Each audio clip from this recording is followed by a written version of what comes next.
Well, Vanessa, you won the Miss Tourism Northern Uganda 2025. Let me know, what makes you go for tourism, for beauty pageant? One, I would say most beauty pageants in Uganda are designed for the girl child, and they are to give, their main role usually is to give the girl child a platform to maybe carry out their dreams that they have, or put a positive impact on the environment or the community where they come from. Yes. So the main reason why I went for Miss Tourism Northern Uganda is because, one, I needed a platform. I had a dream. I love my culture. You get. And why I went for Miss Tourism specifically is because I love my culture. I love Northern Uganda. I'm a very proud Acholi. You get. From the name Aber, like I really love my culture. If given a chance, and Miss Tourism gives you a chance to be a tourism ambassador. It gives you a chance to market your region. In Northern Uganda, we have a lot. We have the beautiful scenery. We have the game parks. In Northern Uganda, we have two main game parks. That's Kidepo Valley National Game Park and Makshan Falls. We have a lot. We have beautiful culture. So that's why I went for that beauty pageant specifically. I want us to talk about the process of this. How was it for you? Was it hectic? The process when you finally got admitted, you were screened, and they told you you are now one of the contestants because you actually fit in all the requirements they were looking for. What was the process like from the beginning up to the end? Was it an easy encounter for you? And I guess it was your first time taking part in pageantry. Yes. How was it for you? It wasn't easy. There are a lot of challenges that come with it. First, you do auditions.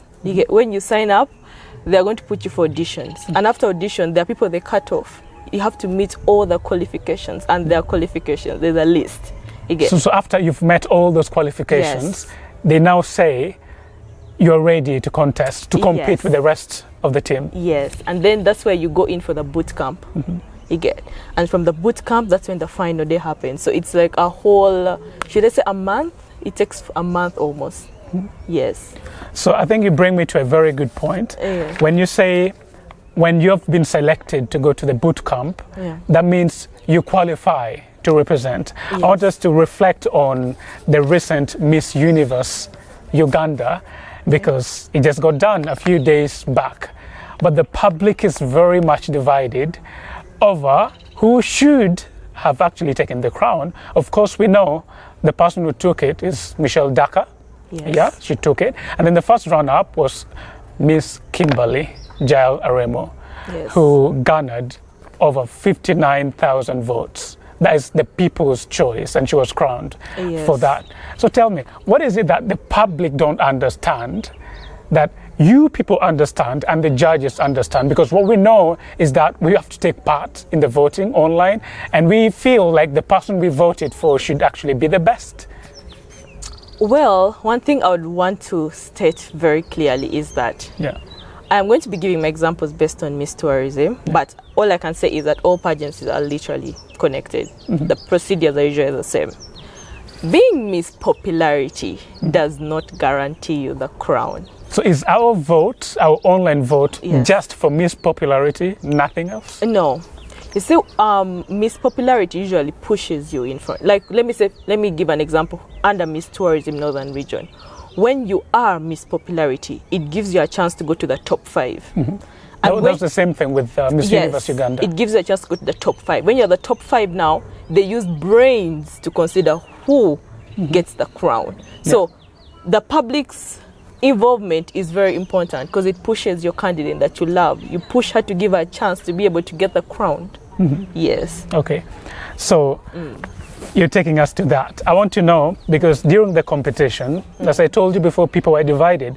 Here we have Michelle Daka was being crowned, and we have Kimberly Jael Aremo, a CEO, who was the first runner-up. Now, Michelle Daka has international modeling experience. She's also highly polished, one would say. She's also, she has got strong stage presence during the performance, outspoken and articulate, we'd say that. And according to her own statement, she said that she was inspired by personal loss and resilience. Let's go to the other side. You have got Kimberly Jael Aremo, who had the strongest public support, no doubt about that. She was confident, proudly embraces African identity. She has the natural beauty with minimal makeup, natural hair, authentic and relatable to many Ugandans and Africans. Looking at all these qualities, both of them are good. Yeah. Why do you think that, the public didn't get it right when it comes to whoever took the crown? I'm going to start by, it's not about the CV. Yeah. You have just talked about Queen Daka's CV, and it's clearly very heavy. She has experience in this world. Yeah. And Kimberly is Queen Kimberly is she seems new according to the CV just read. But the thing is that it's more than just that. Everyone, actually, when you go for boot camp, do you know the boot camp marks? I don't know. Okay, there are boot camp marks. Okay, so it starts from the boot camp. It starts from the auditions. It doesn't only start from the boot camp. It starts their audition marks. Their boot camp marks. So when you first go for the auditioning, the first day you go for it, the mark starts from there? The mark starts from there. Okay. That is in Miss Tourism. But I'm very sure Miss Universe would have used the same criteria to get who is to be the queen. There are boot camp marks, there are audition marks, and there are the final day marks. Yeah. Boot camp, most times on the audition marks they may let it go. They be like, they're new, they're nervous, it happens. But now boot camp is like 60%. And then the last day is just 40%. That's for Miss Tourism. So what takes place in the boot camp? In the boot camp, they are usually, remember you are staying with a group of girls in the same space. They are seeing who is a leader. They are seeing who can work with different types of people. Who is seeing? The judges? Yeah, during the boot camp, you're not on your own. You have, should I call them? You have leaders. In a school setting, we'd say you have matrons, right? Yeah. But in so those leaders, are they judges? Like queen mothers, yes, they're the ones that give the marks. And you can see that, okay, I'm here in a boot camp. Yes. That is a judge, that's a judge, that one walking there is a judge. Yes, you know that actually they tell you that wherever you see, in whatever they take you, you've seen these ladies move to different places. They have not been going, they've had a patron, they've had someone who was monitoring them. Those people are giving you marks. So you are like you're being monitored. Everyone is seeing how are you managing stress. Because there are activities they have done, they had their sports there.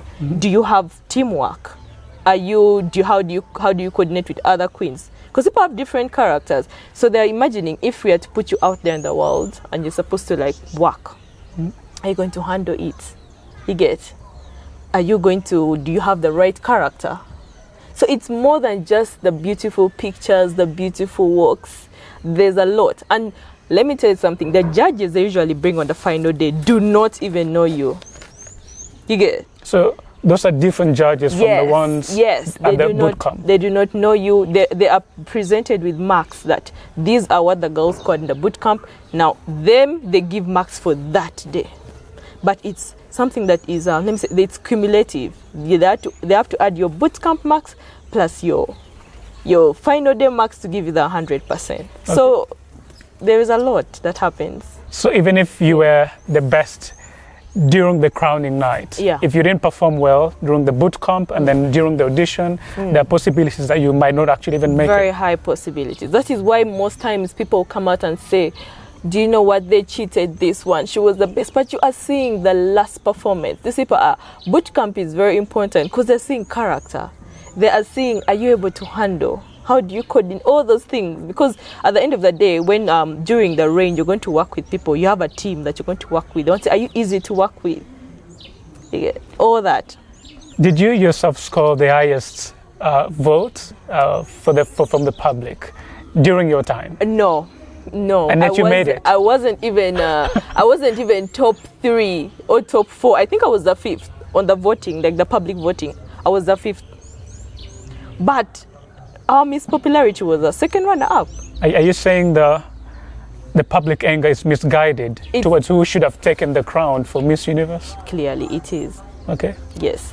If they only knew the background, maybe what these pageants do is maybe they do not tell people that there's a background. It's not just grand day So don't you think it's right and better to tell the public that the vote you're going to cast counts for this? So if you're doing this, just know this is the importance of this vote.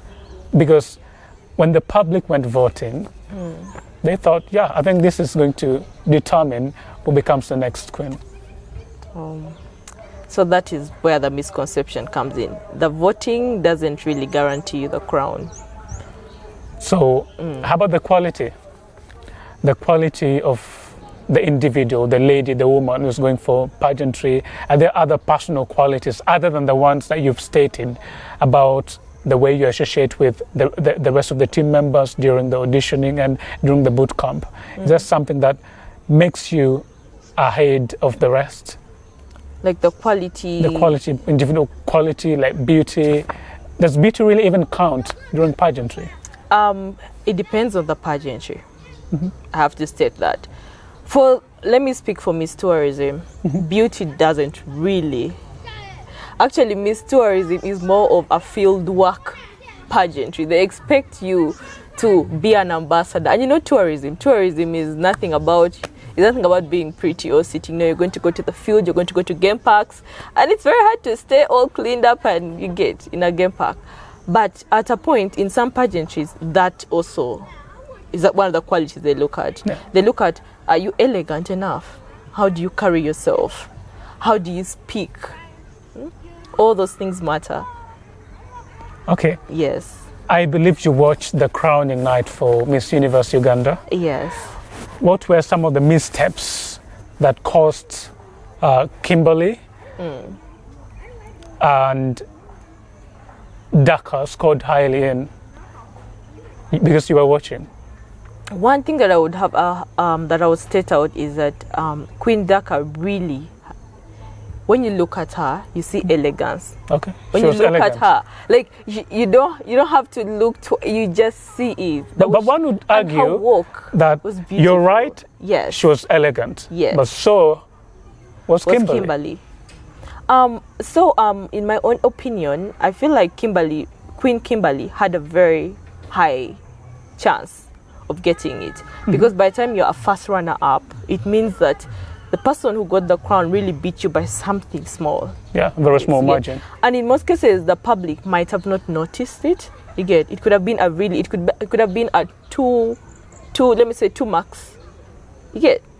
So for me on the final day, I said I loved the way Queen Daka approached her questions, how she answered it compared to Queen Kimberly. But I also feel like she did so well, because getting the first runner-up position, it's no joke. Not for the weak. It's no joke. Let's do some assessment. Okay. When it comes to poise and elegance, they both scored highly. You'd agree, right? I would agree. Okay. When it comes to confidence and stage presence, they both scored highly. When it comes to communication skills, I would say Queen Daka. Okay. Yes. Performed better. Yes. Personality and authenticity. You see, now that would be tricky for me. But you know, I went back and I went on the socials for Queen Daka. Yeah. And you can see that this is their lifestyle. This is something that they're not just waking up and trying to do. Yeah. I don't know if you've all gone to her socials and checked it out. Sure. Yes. Like, she has maintained it. So I feel like she's so authentic. That is really her. Okay. Queen Kimberly, the same thing. So I would say it was a draw on that one. They were all being true. That is really them. Yeah. Leadership qualities. I think this is now going to be based on the way they were answering questions. Did you happen to watch that? Yes. From the way they approached the questions asked by the judges. Yes. I would say I loved the way Queen Daka really approached her questions. She really did well. Yeah. I loved her approach. I honestly loved it. Okay, let's go to the runway. Yes. The runway during the modeling. Yes. Was there an error somewhere? As I said, elegance. Yeah. Elegance is really something that people look at. You're supposed to walk into a room and people be like, you're queen. They both have that elegance, right? Yeah. But I wouldn't want to say, but I feel like Daka takes this one. She was so smooth throughout. like really, really smooth. So when you run for this, you take part in this competition, Yes. and you happen not to win. Of course, both of them won. You know, Yes, they both were won. awarded, yeah, and Yes. not just the both of them. I think the person in the third position, the second runner, Yes. got something as well. Yes. Yeah, many of them were crowned on that day. For those people who did not walk away with something, what's the healing process like? I know you haven't failed because you happen to go through as Miss Tourism Northern Uganda 2025. You may not have experienced that, Yeah. but what is it like for you to move out of that experience, that encounter? Well, I must say, for that moment, you're going to be hurt. It's human to feel sad because all these queens on the stage have put in a lot of work. It's not easy. We have morning jogging. You push yourself a lot. But then at the end of it, it goes back to whoever was made the main queen. It depends on how you make the other queens feel. As I said, they see the leadership skills. In my reign, I made sure that everyone is involved. Whenever there's a project, whenever there's any calling, I am going to reach out to all the queens and I'll be like, if you can come, doesn't matter whether you have a sash. And this, for Miss Universe, they're lucky, they all have sashes. Now, in Miss Tourism, not everyone comes out with a sash. But they tell us everyone who has gone through the process is a queen. So what, it goes back to you as the main queen. Are you going to involve your friends because they have worked equally hard? Maybe one or two things you are better than them, but you just involve them. You make them actually go through that entire 1 year with you. And it's beautiful to have a team. When you have a team, you accomplish a lot than alone. Yeah. Thank you so much.